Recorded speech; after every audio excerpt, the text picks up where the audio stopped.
ओम शांति। आज 28 जनवरी 2023 है और प्यारे बाबा के आज के मधुर महावाक्यों को स्पष्ट करेंगी आदरणीय आशा दीदी। ओम शांति दीदी। ओम शांति। बाबा ने कहा, मीठे बच्चे, एक मन मनाभव के महामंत्र से तुम समझदार बनते हो। यही मंत्र सब पापों से मुक्त करने वाला है। क्यों बाबा ने कहा मन मनाभव के मंत्र तुम समझदार बनते हो? क्योंकि जितना जितना हम बाबा को याद करते हैं उतना उतना हमारी बुद्धि शुद्ध होती है, निर्मल बनती है, बेहद की बनती है, विशाल बनती है, त्रिकालदर्शी बनती है। तो स्वाभाविक हम समझदार ज़्यादा हो जाते हैं। प्रश्न है, सारे ज्ञान का सार क्या है? मन मनाभव रहने वालों की निशानी क्या होगी? सारे ज्ञान का सार है कि अब हमको वापस घर जाना है।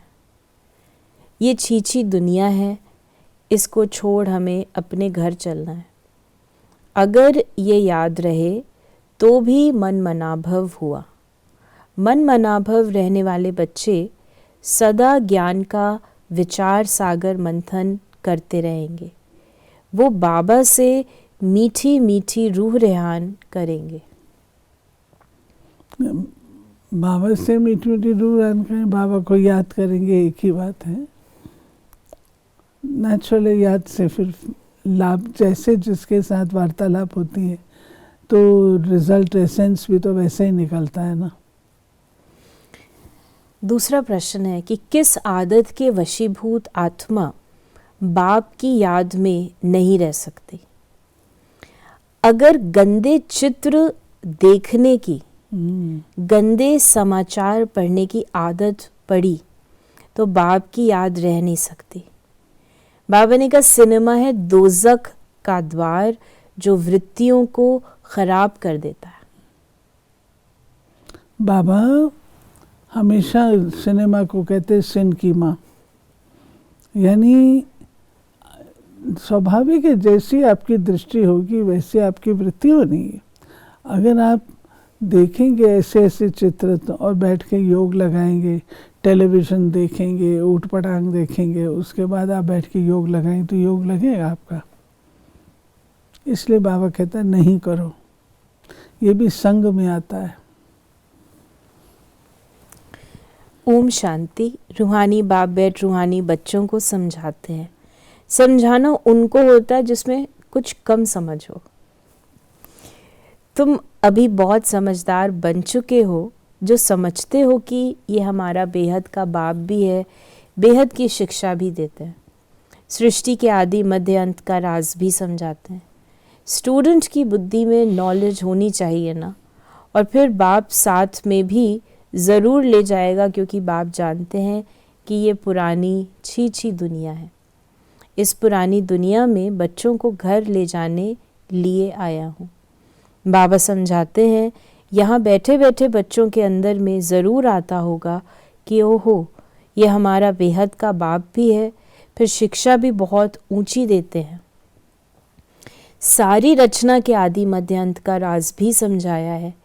ये सब याद करना भी मन मनाभव है। हम बच्चों को धीरे धीरे समझ आ जाती है। जितना जितना हम ज्ञान की गहराई में जाते जाते हैं तो हमारे नेत्र भी खुलते जाते हैं और हमें समझ आती जाती है कि अभी तक जो कुछ हम करते आए थे तो वो किस खाते में गया। तो मन मनाभव के मंत्र से हमारे नयन भी खुलते हैं और बुद्धि भी खुलती है। ये भी तुम्हारे चार्ट में आ सकता है। ये तो बहुत सहज है और भल कुछ भी ना करो, परंतु उठते बैठते चलते फिरते बुद्धि में ये याद रहे। वंडरफुल चीज़ को याद करना होता है। तुम समझते हो कि बाबा याद करने से, पढ़ाई पढ़ने से हम फिर से विश्व के मालिक, तुम समझते हो कि बाबा को याद करने से, पढ़ाई पढ़ने से हम फिर से विश्व के मालिक बनते हैं। ये बुद्धि में चलता रहना चाहिए। फिर बाबा ने कहा, भल कहाँ भी बस ट्रेन आदि में बैठे हो, परंतु बुद्धि में याद हो। पहले पहले तो बच्चों को बाप चाहिए। तुम जानते हो हम आत्माओं का रूहानी बेहद का बाप है।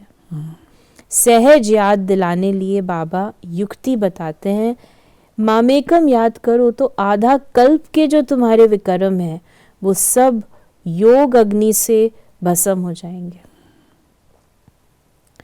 फिर बाबा ने हम बच्चों को कहा कि मंदिरों में जाते हैं, इतनी भक्ति करते हैं, समझते हैं ये परंपरा से चला आता है, परंतु मनुष्यों को पता नहीं कि स्वर्ग में न तो शास्त्र होते नहीं।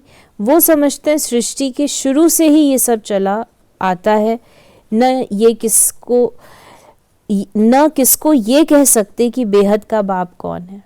यहाँ हद का बाप व हद का टीचर तो नहीं है। हद के टीचर से तो तुम सब पढ़े हुए हो, जो पढ़कर ही नौकरी आदि करते हैं, कमाई करते हैं। तो तुम बच्चे जानते हो ये जो हमारा बेहद का बाप है, उनको कोई भी बाप है नहीं और बेहद का टीचर भी नहीं है। देखिए, बेहद शब्द से यही सिद्ध है कि इसके ऊपर और कोई नहीं है। हद में आ जाएगा, हद के ऊपर और, लेकिन जब बेहद हो गया तो उसके ऊपर और कोई नहीं है, सुप्रीम है। बाबा ने कहा, चैतन्य होने के कारण मनुष्य सृष्टि रूपी झाड़ का आदि से अंत तक का राज सुनाते हैं।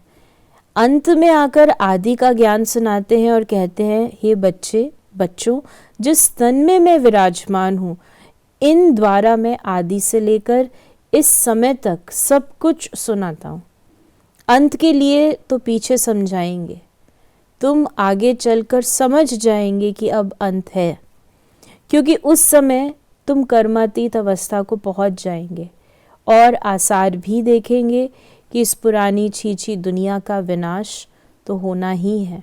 जितना जितना आत्मा प्रगति के पथ पर पुरुषार्थ की ऊंचाइयों पे जाती जाएगी, उतनी उतनी अपनी कर्मातीत अवस्था को पाएगी। तो ये सब कुछ नज़र आएगा उसको कि कैसे पुरानी दुनिया विनाश हो रही है आती आती। बाबा ने कहा, हाँ, माया गफलत कराती है, वो तुमको पता नहीं पड़ता। माया आंखों में एकदम धूल डाल देती है। जो हमको भगवान पढ़ाते हैं ये एकदम भूल जाते हैं। बाप हर बात की समझानी देते हैं, ये है बेहद की समझानी। नहीं, माया जो है वो बुद्धि को ही पकड़ती है, बुद्धि को विस्मृत कर देती है कि हम किसके स्टूडेंट हैं, हमको पढ़ाने वाला कौन। फिर बाबा ने कहा, अच्छा जास्ती पढ़ नहीं सकते हो तो भला बाबा के रूप से याद करो, उनको तो कोई बाप है नहीं, वो सबका बाप है। फिर बाबा ने कहा, कोई बता सकेगा कि शिव बाबा किसका बच्चा है? वो है बेहद का बाप। फिर बाबा ने हम बच्चों को कहा कि अब ऊंच पद पाने के लिए खूब पुरुषार्थ करना है। ऐसे नहीं स्वर्ग में सब आ जाएंगे, अगर ज्ञान और योग की धारणा नहीं होगी तो ऊंच पद नहीं मिलेगा। बाबा कहते हैं 16 कला संपूर्ण बनने में याद की बहुत मेहनत है। तो बाबा ने जो हमें कहा 16 कला संपूर्ण बनने में याद की बहुत मेहनत है, इसे स्पष्ट करें। 16 कलाओं से और याद का जो संबंध है उसे नेचुरल है ना, याद से ही हमारी सारी ब्राह्मण लाइफ की पुरुषार्थ का जो आधार है वो याद है। याद से ही स्मृति है, जिसको आप कहें स्मृति है, तो स्मृति से ही सारा कुछ परिवर्तन होता है। बाप कहते हैं कि कभी एब्सेंट नहीं होना, पढ़ाई कभी नहीं छोड़ना। बाबा के पास सबका रजिस्टर आता है, उनसे ही बाबा समझ जाते हैं ये 10 मास एब्सेंट रहा, ये 6 मास रहा, कोई तो चलते चलते पढ़ाई भी छोड़ देते हैं। ये बहुत वंडरफुल चीज़ है, ऐसी वंडरफुल चीज़ और कोई होती ही नहीं। और बाबा ने हमें कहा कि बाबा समझाते हैं कि ये दुनिया दोज़ख है, दोज़ख, और इसमें भी ख़ास ये बायोस्कोप सिनेमा दोज़ख है। वहाँ जाने से वृत्तियाँ बहुत ख़राब हो जाती हैं। और बाबा ने कहा अखबार में भी कोई अच्छे अच्छे चित्र देखते हैं तो उसमें भी बुद्धि जाती है, ये खूबसूरत है, इनको प्राइज़ मिलनी चाहिए, ख़यालात चलते हैं, ऐसा देखे ही क्यों। बुद्धि से समझते ये सारी दुनिया ही ख़त्म हो जाने वाली है, ये तो पुरानी दुनिया के छीछी गंदे शरीर हैं, इनकी तरफ क्या देखना, एक बाप को ही देखना है। ये बाबा कहते ये नैनों से क्या आपने देखना है वो भी आपकी चॉइस है। अगर नैनों से इस पुरानी दुनिया की चीज़ों को देखोगे, उससे आकर्षित होगे, तो वो ये अंदर के नैन फिर आपके बंद हो जाएंगे। बाबा ने कहा कि मददगार बच्चों के बिगर हम स्थापना कैसे कर सकते हैं, जो जास्ती मदद करते हैं उनको ज़रूर बाबा लव करेंगे। नेचुरल जो मददगार होता है उसको प्यार पाता है। फिर बाबा ने हम बच्चों को आज वरदान दिया, सदा हर दिन स्व उत्साह में रहने और सर्व को उत्साह दिलाने वाले रूहानी सेवाधारी भव। बाप दादा सभी रूहानी सेवाधारी बच्चों को स्नेह की ये सौगात देते हैं कि बच्चे हर रोज़ स्व उत्साह में रहो और सर्व को उत्साह दिलाने का उत्सव मनाओ। इससे संस्कार मिलाने की, संस्कार मिटाने की जो मेहनत करनी पड़ती है वो छूट जाएगी। ये उत्सव सदा मनाओ तो सारी समस्याएं ख़त्म हो जाएंगी। फिर समय भी नहीं देना पड़ेगा, शक्तियाँ भी नहीं लगानी पड़ेंगी। खुशी में नाचते उड़ने वाले फरिश्ते बन जाएंगे। ठीक है। और स्लोगन है, ड्रामा के राज को समझ, नथिंग न्यू का पाठ पक्का करने वाले ही बेफिक्र बादशाह हैं। ड्रामा का पाठ ऐसा है जो हमारी खुशी गायब होने नहीं देता, वो हमें स्थिर रखता है, अचल अडोल रखता है।